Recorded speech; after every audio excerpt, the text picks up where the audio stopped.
I wanted to be with you people on a Christmas day. It never happened before. And it is so chanced that I have to be here with you today and on the New Year. Something good has to happen, I hope, next year. Some good luck has to come.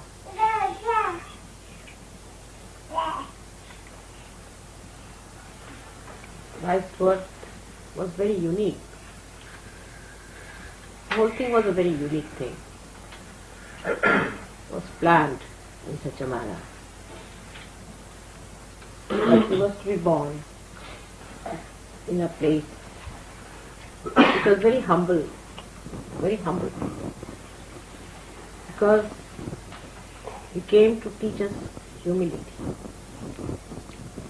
The word teaching in the English language means telling about it, talking about it. But when I say teach, I mean create, to activate within us humility. Actually, he came on this earth, first of all,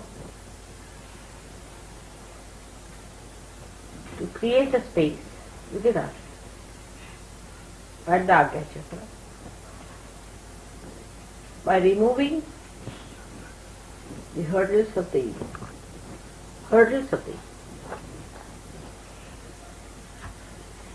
He had to talk of humility that time, because Romans were ruling and they were very arrogant, very crude, uncouth, underdeveloped, we should say, not at all evolved. Like, you can say some of the animals which came into being and were thrown out of the evolutionary process later on. Because they were useless, too aggressive, or too big for their size, or some sort of a thing like that. In the same way Romans were. If you see their body, even now, painted sometimes, you find that it was not like a human body, but like some animal. The muscles and all that was very good.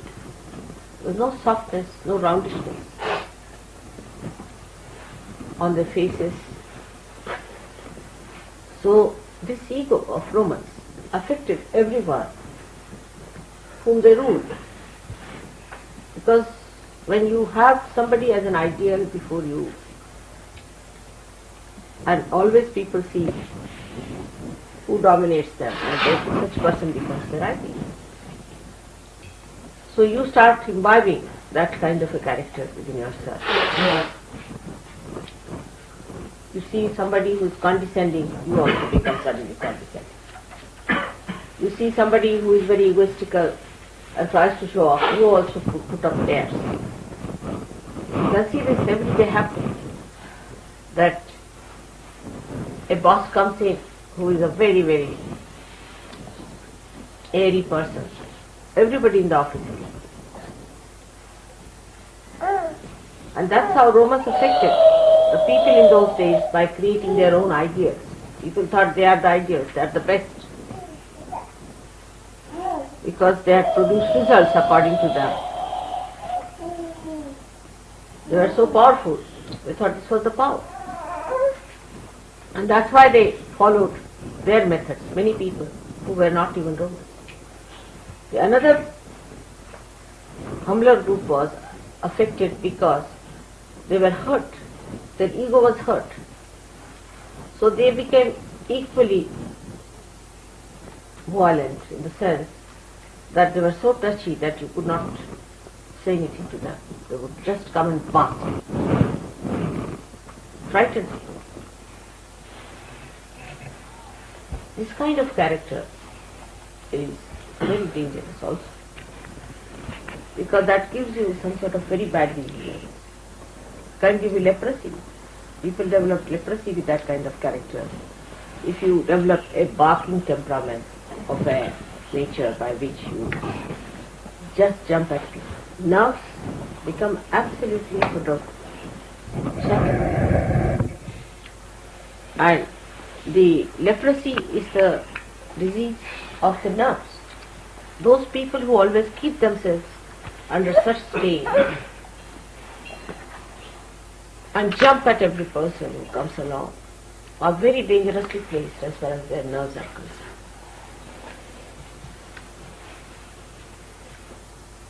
And then a horrible type of virus, you know that, which creates leprosy, attacks these nerves, can attack, because they are very vulnerable, this kind of people who jump whatever. That's why there was so much leprosy. In that small little place, there were so many lepers, because their nerves are shattered.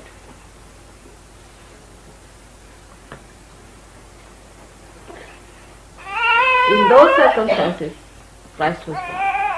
But he was not only born just for Romans or for anyone, but he was born for the whole world. Because ego had started growing in human beings at that time and had developed quite a lot as far as the Romans were concerned. And that demarcated the way human beings were going on. So they had to be controlled first of all. And Christ had to come at a time where a balance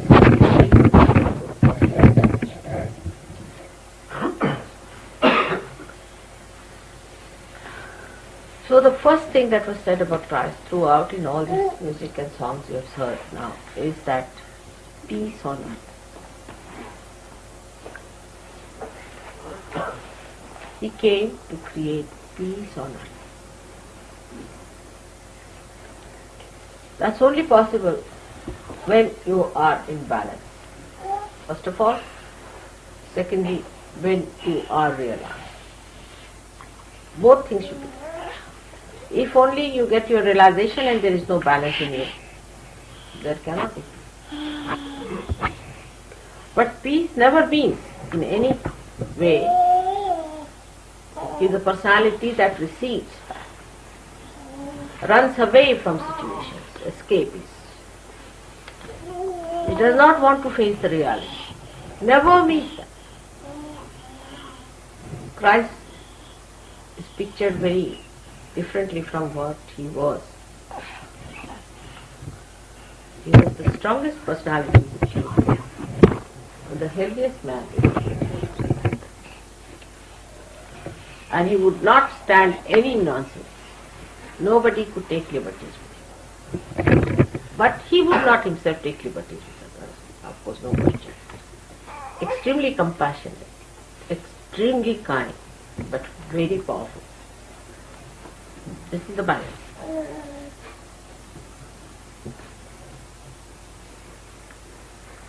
So he came on this earth to create peace within us. On this earth there is no peace. Why? What's wrong? It's only the human beings are wrong. Where is peace? Within yourself. Who is violent? Human beings are violent to each other. Ego developed subtler ways and subtler ways. Then provocative ways started coming up also from the super ego. Sly methods from the super ego. The conflict started. And at that time, to overcome that conflict,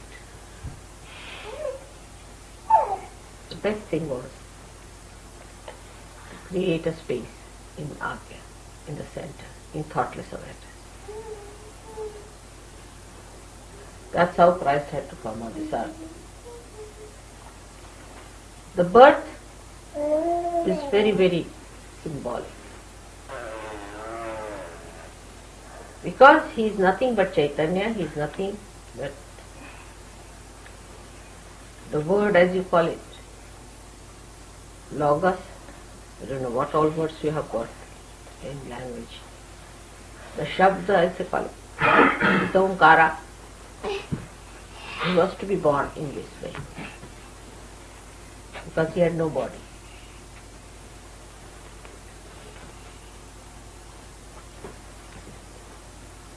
And the subtlest of subtle he had to be. Because the work was very subtle, sukshma. That's why he was born like that. It's very poetic to see him lying down in a manger for people. That look at it. The King of Heaven should. So now she herself understands.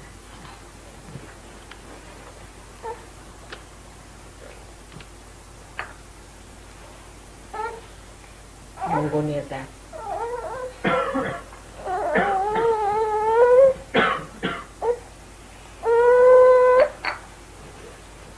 So the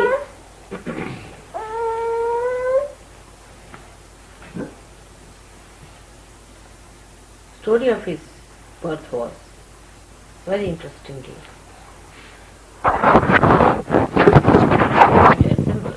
But he came in a humble place. Because people were so proud of their money, so arrogant, because of their power that they have. Even today, all the Christian nations are like that.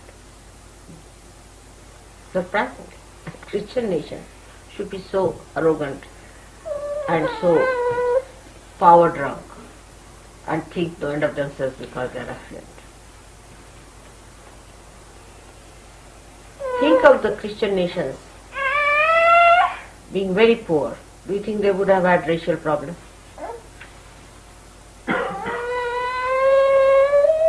They don't have racial problems with Arabs. Not at all. As simple as that.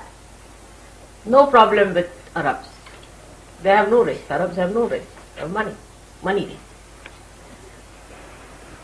Those people who hanker after money are only bowing down to money. They have no respect for anything else but for money.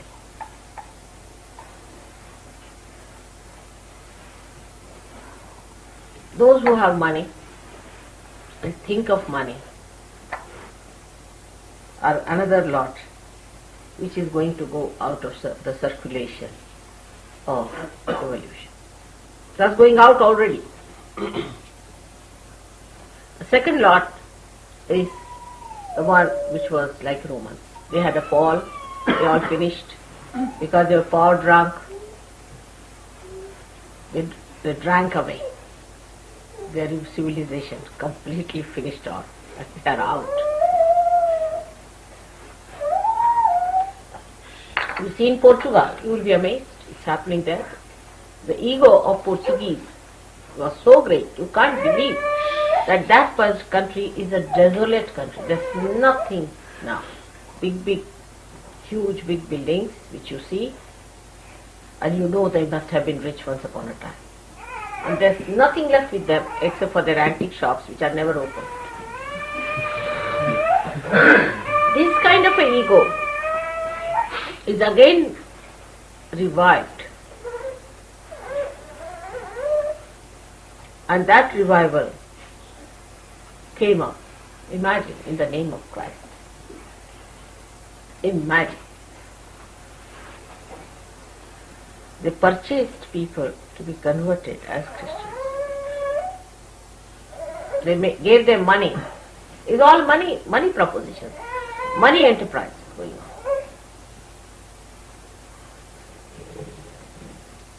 Jews the same, then the Christians the same. He was born in a manger for a little child to be put in a manger by the Mahalakshmi. It's too much. See how symbolic it is. Mahalakshmi. It's not Lakshmi, but Mahalakshmi. To put the child in the manger. No place. We have at least Chelsham Road. Warwick Road, Brahmam Gardens, Hampton Square. But the child was born and was put in the manger. The humblest thing in this world is a manger. The humblest of all, a crib. The highest is put in the manger.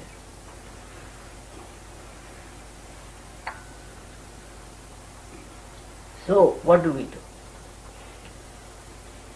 We think we should also sleep in the manger. We become like Christ. There are people who believe in such nonsensical things. They think that, you see, if they have all the money, they drink, do all kinds of things, you see. I met one man one day who was all drunk, lying near a church, saying, I am Christ, I am Christ. He must have got this idea that he is lying there because he is very humble. This kind of ridiculous caricature of the whole beautiful symbol is followed everywhere.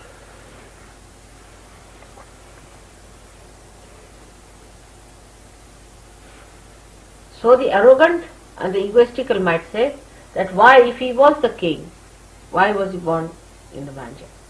Why was he kept in the manger? Everybody will have their own concept. Even there are people in India who are stupid people, not wise, who say that he must have done lots of bad karmas to be born like that. Because to them, karmas give you more money. Means God is not so unintelligent. If you do good karmas, you become men of God. You become seekers.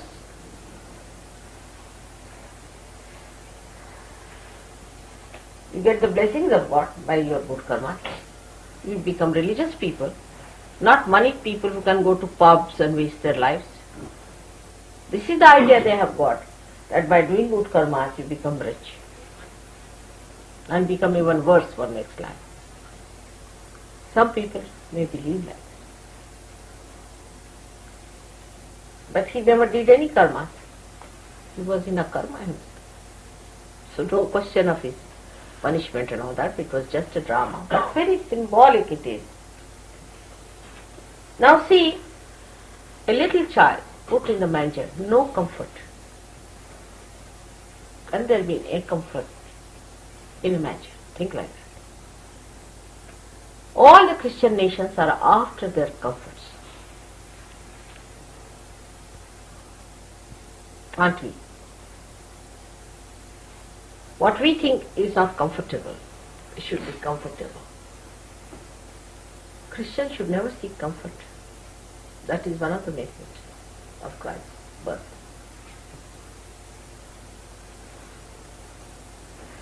If they seek comfort, then they are away from Christ.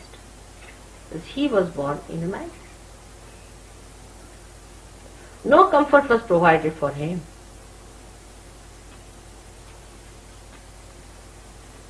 But that doesn't mean that you should assume some sort of a funny habitation. It doesn't mean that also. I mean, I have to tell the other side of it. You see. Copying him is not the way. It's not the way by copying him that you will become Christ, but by imbibing his qualities within you. I have known people who live in a pigsty, but once they get to a better life, they want everything else. So imbibing the quality of humility and adjustment.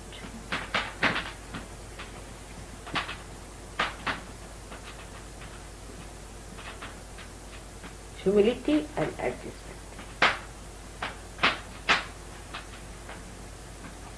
Anywhere you are put, anytime.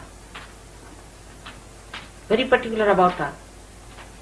If somebody has to come at 10 o'clock and if he has to do a job, if it is he delayed by 5 minutes, he starts breaking all the Heavens. Just can't bear it. Can't bear it 5 minutes, he has to wait. And if he has to wait 10 minutes, he is out for a pub. Finished. He cannot pacify himself unless until he takes a drink. This is the situation of a volcanic human mind.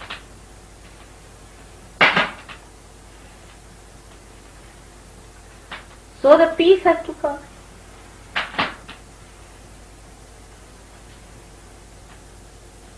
Oh, if you seek comfort, you'll become lazy lumps. You'll sleep off. You'll be lotus eaters. But if you not seek comfort, then peace will come.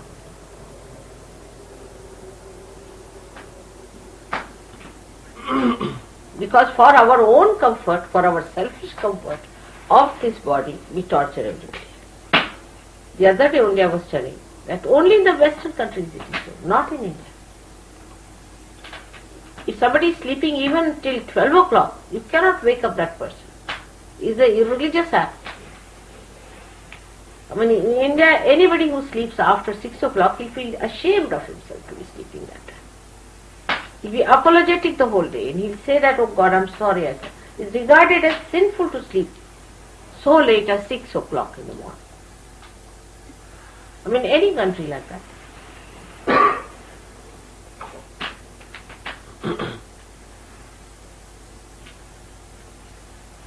So comfort has no end.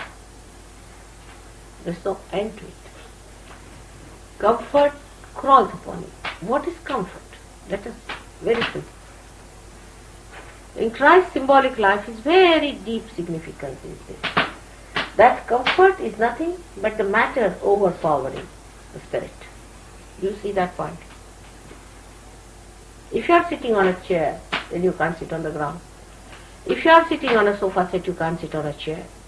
If you are sitting on a velvet, then you cannot sit in an ordinary thing. Is the matter always overpowering the spirit? And he was the spirit. What does it matter to him? Whether it's straw or anything?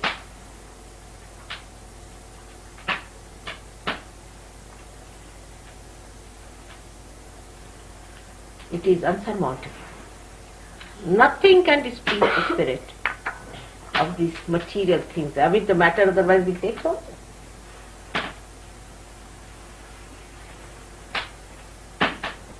That is the thing one has to understand. That he was the spirit. And if you have to become the spirit, first of all, try to give up your comforts. Lash your bodies a little bit. I'm sorry on a Christmas day to say that. Because he was also lashed that way. If you see on the day he was born, for a mother to put the child in a crib, that was a manger, is too much of a sacrifice. How much you want to do for your children? Dress them up properly, do this, do that. So the child was to be put in the manger, was put in the manger, just for you people to learn that comfort crawls on the spirit.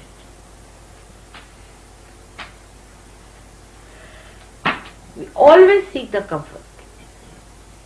This one thing is the message to all of us.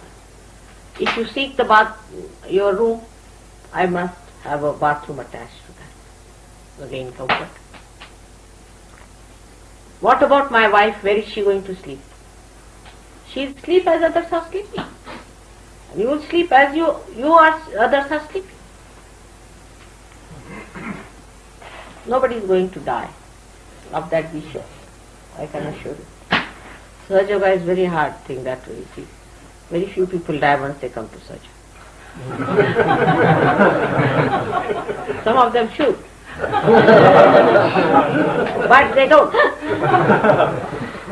They continue. They go on giving realization. They go on doing everything. Still they continue. They escape all the accidents, escape all the problems, and they continue. But this is a short time which must be used. It's a very, very concrete thing I wanted to tell you today. It's nice to talk of Christ's birth, be happy about it, sing songs, go into a mood like that, but really I tell you, it's a very symbolic thing for all of us to know that he slept in a manger.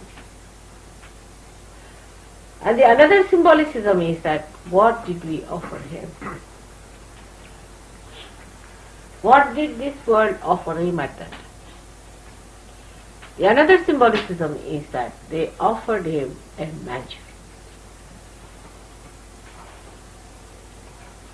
Are we going to do the same to our mother?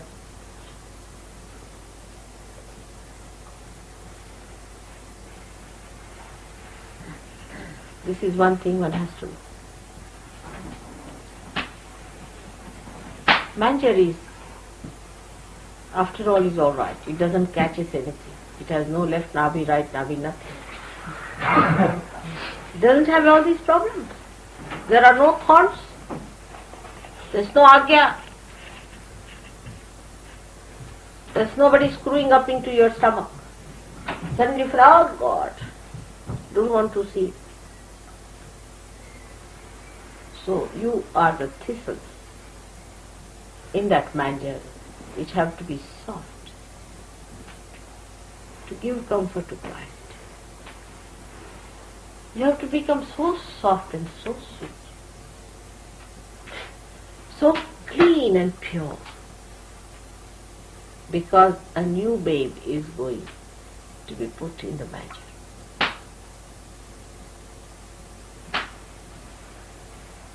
You are the kusha, is the thistle. And for a yogi, the kushasana is the one. He sits on the kusha. So he was a yogi, he came on the kusha. Alright. But now what about you? To receive him in the manger. This is the manger. The mother is preparing the manger to make the child feel very happy and comforted. The thistle, adamance, obstinacy, harshness, ugliness,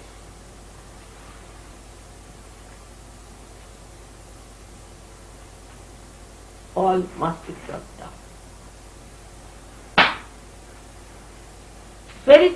It's very symbolic, I must say, his birth. Why? Why, one should think, why was he born like that? People might give any amount of interpretation, but I know because I've done it. I'm trying to soften. I'm trying to mold you. Sometimes I have to be harsh with you. Sometimes I have to be angry with you. Sometimes I have to tell you off. Just now, there are some who are catching so much on the void that my stomach is screwing up. It's all right with me, because I'm supposed to be that. I'm so fortunate that I have to face all that. What about Christ within us? You are not going to be happy with yourself, with your being, with your spirit, unless and until you create a manger of very soft thistles.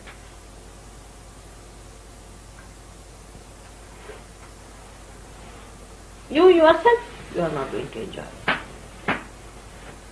You think that by justifying your egos, by justifying your arrogance, by justifying all that you are doing to each other. Some people are busy making money out of surgery. Some people are busy deceiving others. Some are telling lies. Some are creating problems. Some are beating wives, and some wives are provoking husbands. What is all this going on?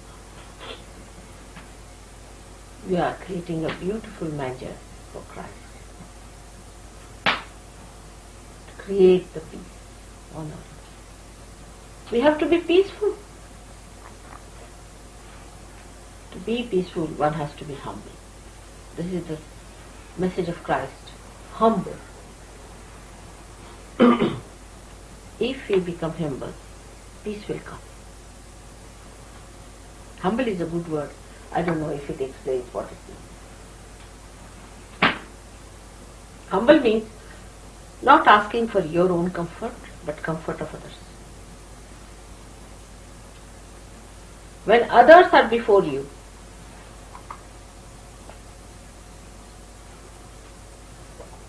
that is humility. It's not, thank you very much. You kill somebody and then tell to the dead person, I'm sorry I killed you. Finished. In English language is over. Once you have said, I'm sorry, finished. Yes, I know. And the another is, I know. Why did you do it? I know. Finished. If he knows, then it's all right. Then there is no punishment. No. You don't know. You are all spirit. So you have to be chiseled out, all right. That's my job. You have to be cleaned out. That's my job, all right. Kundalini awakening is my job, I agreed. But maintenance is yours. On the contrary, sometimes I feel, because I do all this, the maintenance is very, very poor. Like in India, I see some people try to help us by giving us money, you see. We didn't earn the money ourselves, you see, somebody donated money and they built some wells. All are dilapidated and fixed. Free gift. Nobody wants to look after it. It's human nature. If you don't work hard for your maintenance and just leave it to mother, oh, she will cure us, let us continue what we want to do. She's coming after all. She's going to look after us. We'll lag behind. That's why my presence can be sometimes, in a way, not so fruitful. My presence in England is good up to a point. And afterwards, it should not be there for some time. I love you very much, you know that very much. England is my heart. You have to be here. And this Christmas I wanted to celebrate and a New Year, just out of my own desire. But I have to make you understand that you have to work harder and harder to keep yourself clean. Get rid of your problems. Come up. Do not say that yes, it is like this, mother. All the time you are reporting to me. Still, mother, I am catching. See now this is happening. As if it's a boastful thing to say. I will get all right. I have to be all right. Now mother has gone. Let me show her when I come back.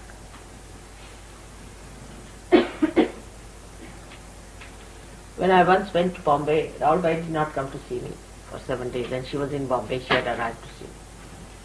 So I asked her, what's the matter? Is she keeping all right? Is she all right? Then why didn't she come to see me? I was thinking, what's the matter? She came to see me after 7 days. She said, Mother, I'm sorry I didn't come to see you because I was caught up this time. Wanted to cleanse myself before showing my face to you. So cleansing is to be done. Maintenance is to be done. Raising of the Kundalini. Collectivity.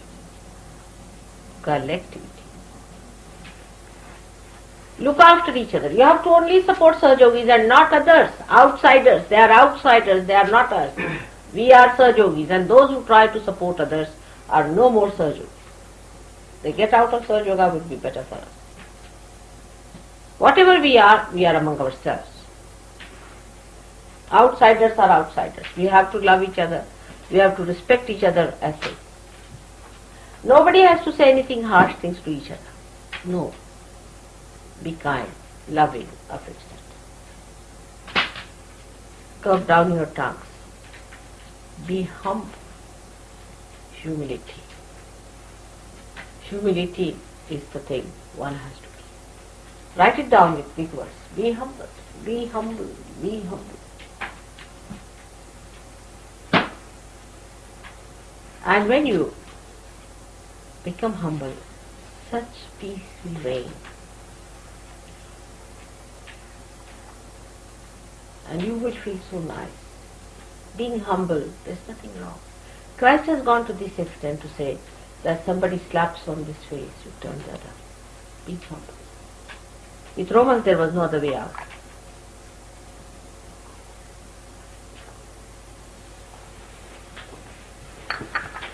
There was no other way out. What? He preached humility. Throughout, he preached humility. You be humble to each other, that's all. You need not be humble to others, because no one can now torture the saints. It's over. That situation is over. But you be humble to each other.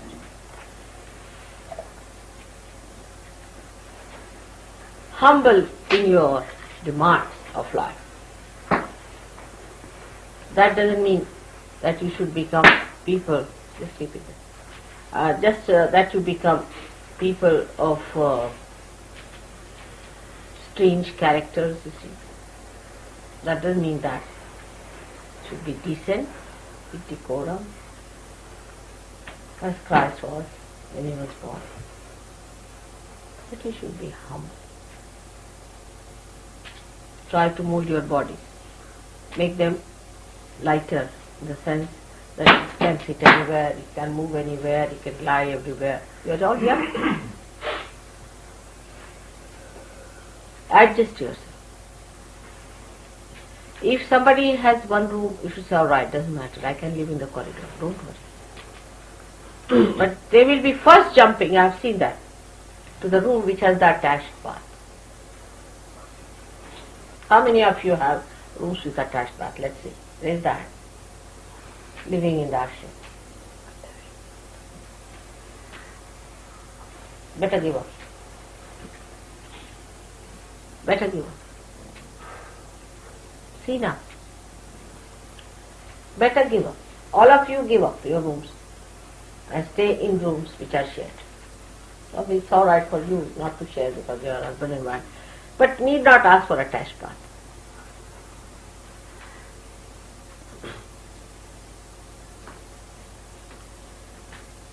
Comforts are to be given up for others, not for you. Should make others comfortable, not yourself. Sometimes I am surprised at human beings how they allow others to eat anything. The way they are self-centered is something surprising. But after Sahaja Yoga, you change. You enjoy giving comfort to others, saying comforting words to others, sweet things to others. You enjoy that. Christ was given a crib of a manger, and he came to comfort you, to give you peace, and he came as a savior. Can you imagine the contrast? You are the saviors of the whole universe now. I see you as saviors. But you cannot be selfish. You cannot be comfortable. You have to be like Christ. He used to live wherever he lived. He lived in forests, he lived anywhere. Just working hard for people. He would never even have his food sometimes. He lived under all circumstances, under all conditions. He never asked for any comfort, nothing. He was a carpenter, he never even used a glove. Here you must have gloves.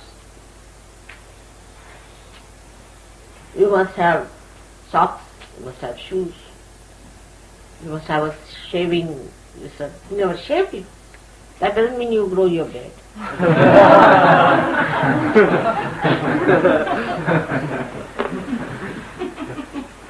But he was a very clean person.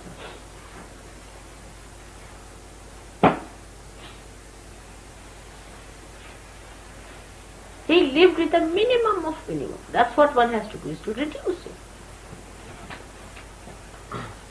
You know, I have everything that one can think of. But I can live with the minimum of minimum. I can live with two sides. And sometimes with one. You should be able to live with minimum of minimum. That's the point.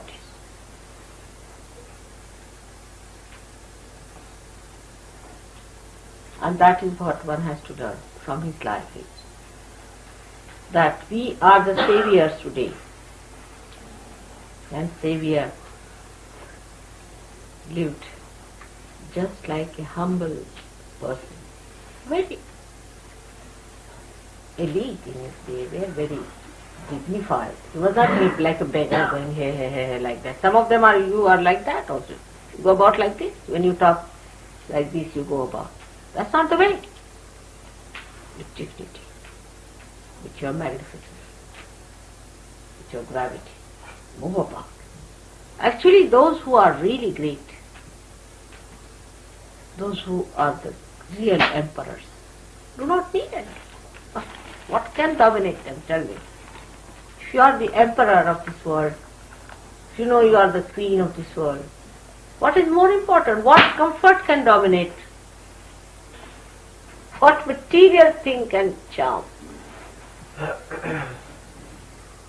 Such a person, because that person is above, that's Badsha, that's the king. That's the real side of a king. King of heaven, not of England or of any place, but of heaven. And that's what you are. You are the citizens of that kingdom. To you, these things should be absolutely useless.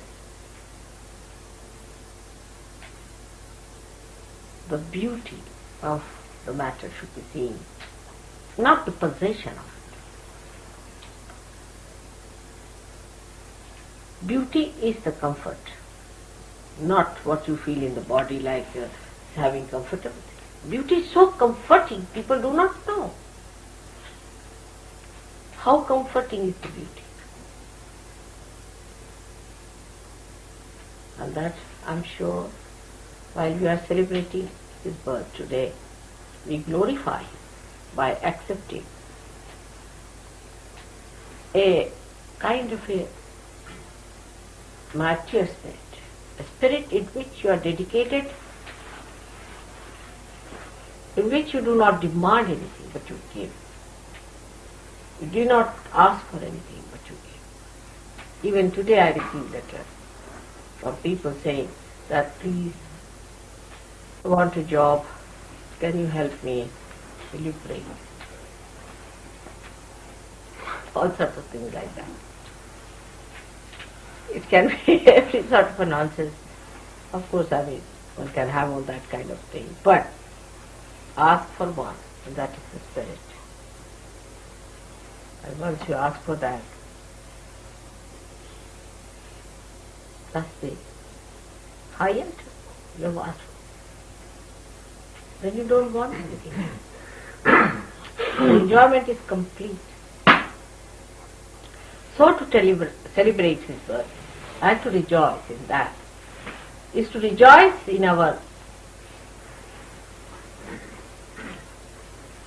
adequacy.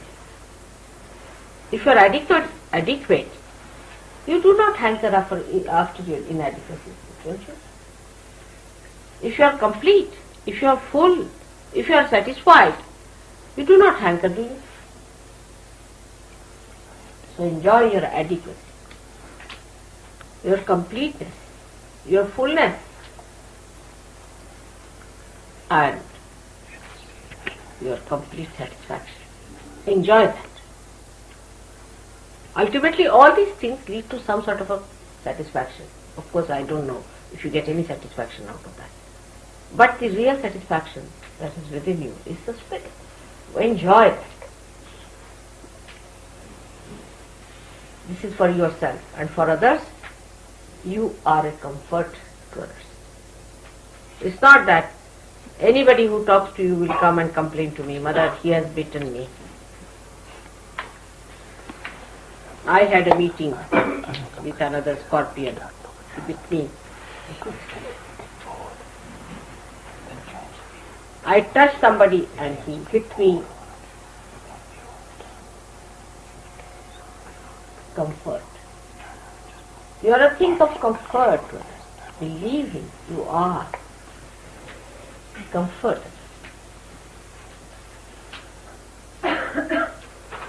So those who comfort others, do not bother about their comfort. The shepherds, simple people, in this cold, imagine they were outside. They saw the vision of the angel. It can only be seen by people who are humble, who are leading a humble life. He appeared to them. And the another was vision to the wise. So only the humble people and the wise people, wisdom, common sense and wisdom. Those who are not wise can never understand. Those who are intelligent and intellectuals are not wise people at all. They are stupid. You know that they are stupid people. Wisdom. So the three wise men and the shepherd is another great symbolism. Those who will understand Sahaja Yoga. Simple people. Shepherds.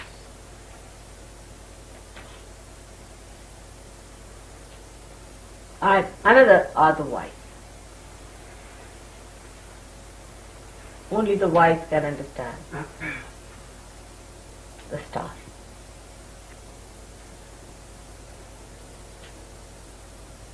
So many must have seen the star. Wise men from the east. It's true. Eastern people are much more wiser than other people, no doubt about it. But why? Let's see why they are wiser. Eastern are wiser. Up to point.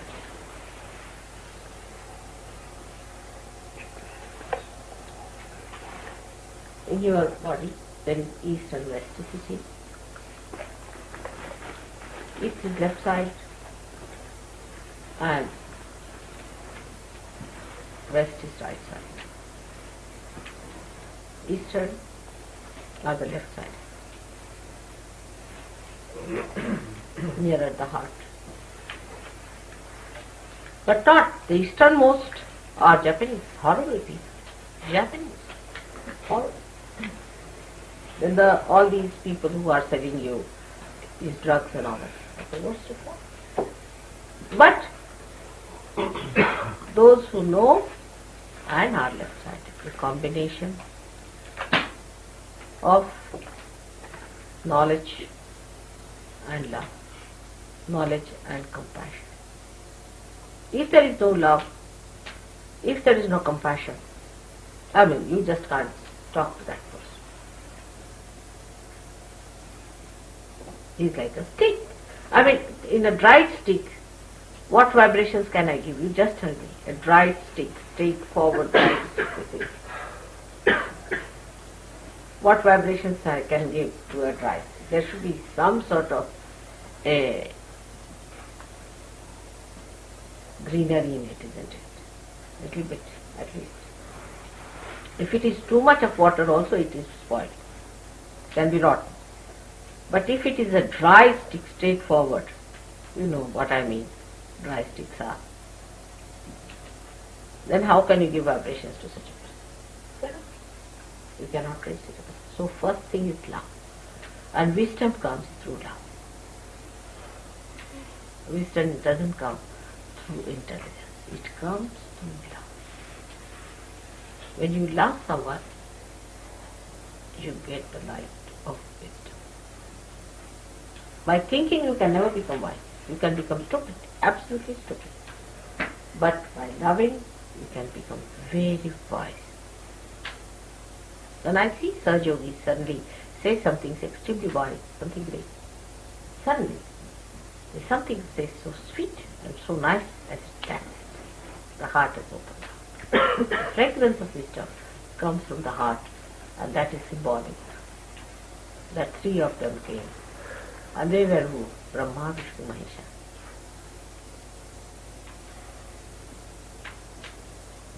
They came to see Christ. Brahma, Vishnu, Mahesh.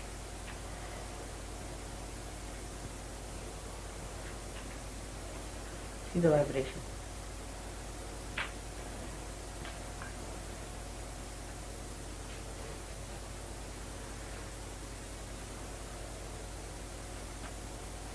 Because they only can recognize.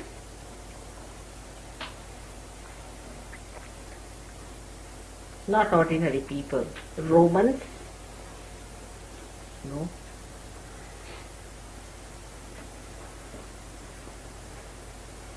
So they came. So we have to be humble and we have to be wise. Wisdom is such a diamond. It has so many facets that I cannot describe to you in this short time. One day I'll talk about wisdom. But it's all common sense. So sweet, so beautiful. Where to say what, how to change the subject, where to assert more, where to handle a situation in a strong way, where to be a gentleman and where to be uncouth, where to shout at people and where to be quiet and humble and sweet.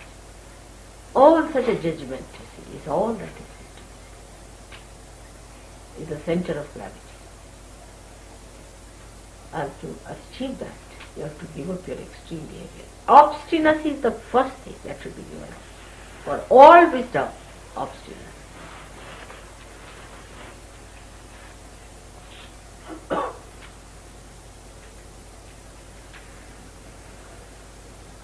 You have a son like Christ, such a great,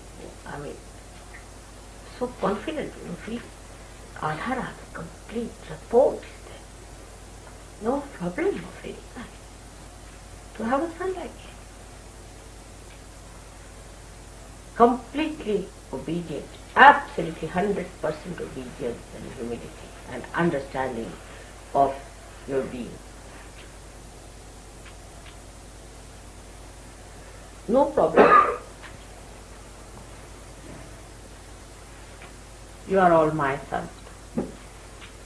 Made after him, after the same pattern as I made Krishna. I'm proud of you, for my children. Come out to it. And you have an example already created for you. Before you is Christ. See him. What a support it was. I never had any complaints of any kind. No upset. You would never be upset. No question. You would never tell me I'm upset. Never. This word doesn't exist in the dictionary of wise.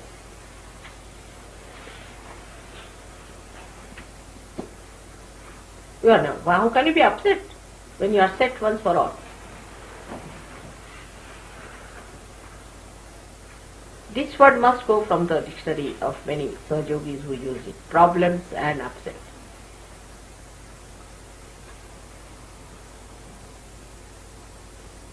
You solve the problem, give the solutions. No problems, only solutions.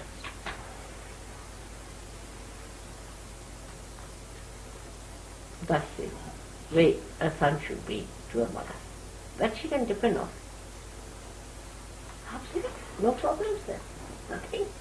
When you have a son, one like Christ, what is there to worry about anything?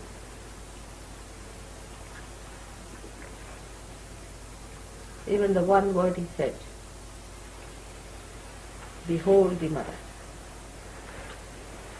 is a mantra.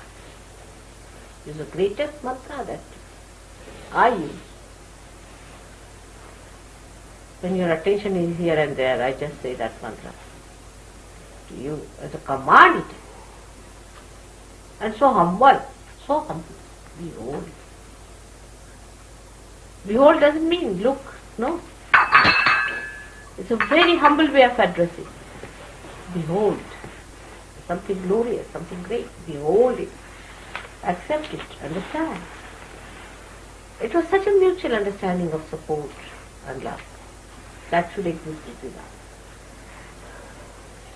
No secretiveness, no formality, no exclusiveness.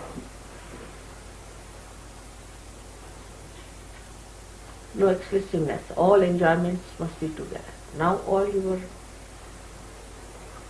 ideas of having separate enjoyments must be given up or achieved. Holiday is when you are in the company of your, no more holidays. Swajogi. All these things must be given up. This is all against Christ's behavior. He never had a holiday. Never.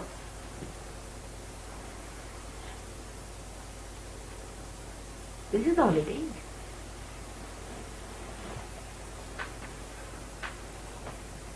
Holiday comes from the word holy day.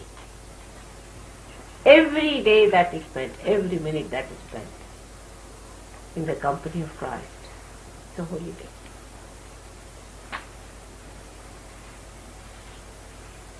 So they must have brought it down, Christ to spirit and spirit to spirits and spirits to other things.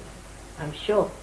That way, human beings are very great at deriving at right points, you see, and jumping into ditches directly. So they must have done it so sweetly, beautifully. That's what it is, wisdom. Wisdom. All the time. Wisdom. Wise man is never cunning, never sharp. It's something I cannot describe. And who is the wisest of all? Is Sri Ganesha, who is the embodiment of wisdom. Ask him for wisdom. He gives you the wisdom to anything. Ask him for wisdom. Today, I just think of how many Christmas I must have passed. I've never talked about Christ so much with that intimacy. Such a relationship. Such a relationship of so near and so far, because he knew who I was. That awe, that respect, that humility, hard to find in any disciple, even in a disciple in your own son. It's so close, but complete understanding.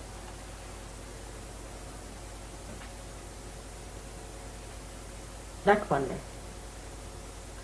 has to be developed. Gradually we are all developing it, I know. But these are the days of speed, and we have to speed up a little more in the right direction. So now, as desired by you, we have a white Christmas outside. And as you have desired that wash me and I shall be whiter than snow, is being blessed. Think of all the nice things we have done together, and that we are going to together do it later on. That's how you solve your past and future problems. And Christ came on this earth to expand your present. So Christ, who is the present Christ, today, who is born in you, is to be looked after. Is not the Christ of the Bible, but the Christ of your heart, which is born within you, is to be looked after.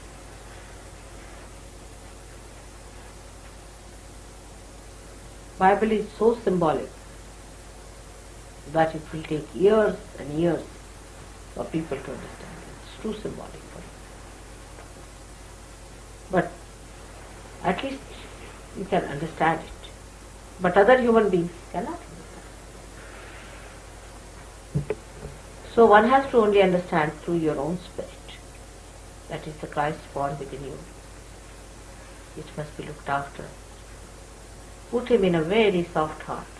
If you have thistles, he is a collective being. If you affect the collectivity, then he is affected. Look after him.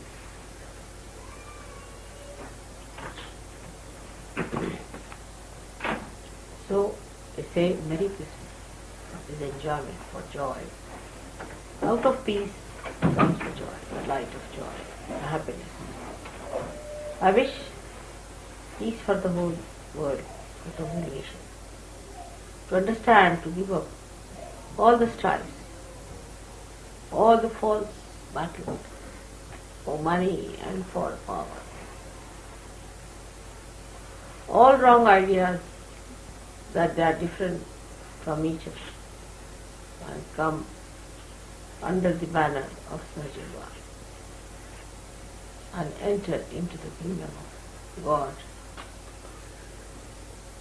where they are invited with all respect and love. I wish peace to all of them, to all the countries, all the human beings, in their families, in their hearts, with their children,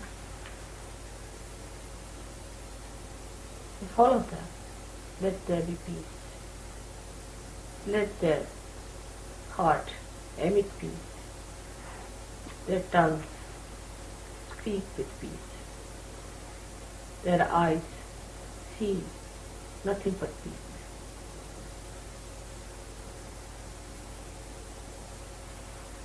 All this has to change. Tremendous change has to take place. The whole universe has to take a different turn.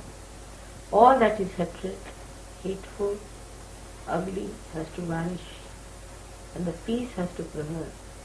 It is not the peace of the dead, but peace of the living. That has to come, of the body. I bless all of you to be the channels of that peace, to be beautiful channels of that peace, to be glorious channels of that peace, to be great children of your mother, who is so proud of you. May God bless you.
There's a mantra for the goddess. Ya Devi Sarvabhuteshu Shanti Rupena Savte. The goddess who resides in all this creation, created, all that is created as peace. So you have to seek peace. That is your mind.